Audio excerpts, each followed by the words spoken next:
السلام عليكم خوتي خواتاتي. معكم مرة أخرى مروان وسيل في حلقة جديدة إن شاء الله. حلقة ظريفة خفيفة، يعني حتى هي مهمة بزاف وكيسولوا عليها عباد الله بزاف. قلت أرى نهضر فيها حتى هي. أول حاجة نتمنوا تشتركوا في القناة ديالي وتدعموني كيف العادة. ما تنساوش لايك، بلا بكم ما نقدوش نزيدوا لقدام. كما كتشوفوا نصكم المغرب بدا فيه الصيف، الحراره. الله يعطينا الشتاء. صراحه البلاد خاصها على الشتاء، ولكن الحمد لله على كل شيء. شاد التليفون جبت واحد السيت ايطالي باش نهضر لكم. كما كتشوفوا غادي هو الموضوع ديال اليوم. الموضوع ديال اليوم الى يعني شي واحد من المهاجرين جا للمغرب وسال ليه البيرميسو دي سوجورنو ديالو، يعني سالت مده الصلاحيه ديالو، او تشفر ليه يعني تخون ليه، او ضاع منه، ضاع، مهم بصفه عامه ضاع منه. اشنو الاجراءات اللي خاصو يدير باش يرجع؟ واش يمكن ليه يرجع لايطاليا ولا لا؟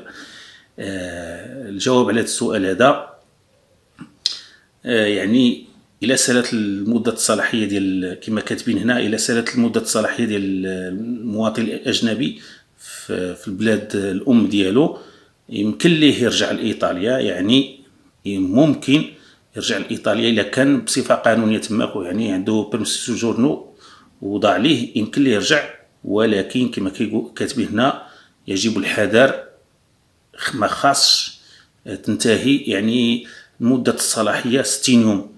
يعني الإنسان إلا وفى ليه هنا البيرميسو جورنو أو ضاع منه أو تسرق، ما خاصوش يفوت 60 يوم على هذاك الضياع أو على لاسكادينسا.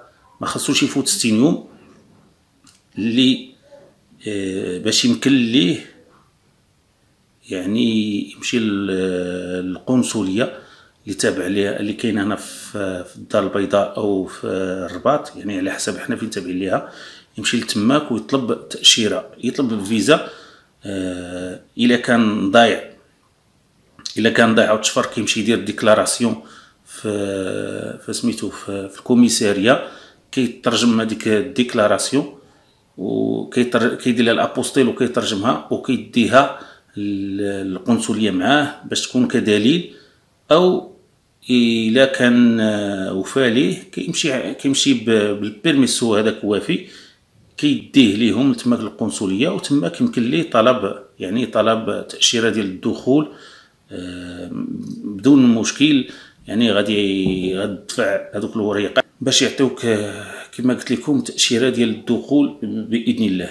يعني الخوت اللي طاح في شي واحد طاح في هذا الموقف هذا، ما عنده علاش يخاف. كما قلت لكم الا تشفر ليه او ضاع منه، كيمشي ديكلاري في الكوميساريه، كيعطيوه هذيك الشهاده ديال الضياع بانه راه مشى ليه البيرميسو، كيترجمها وكيديها للقنصليه اللي كاينه في كازا او في الرباط على حسب المنطقه اللي يعني فين كاين في المغرب.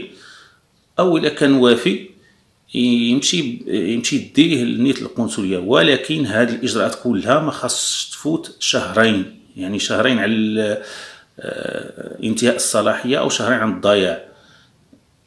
يمشي يقدمهم ويكون خير ان شاء الله. تما كيعطيوك يعني تاشيره ديال الدخول باش ترجع يمكن لك لايطاليا، وتما تمشي للكويستورا وتقضي شغلك تماك. هادشي اللي كاين في هذه الحلقه خوتي، كما قلت لكم خفيفه ظريفه.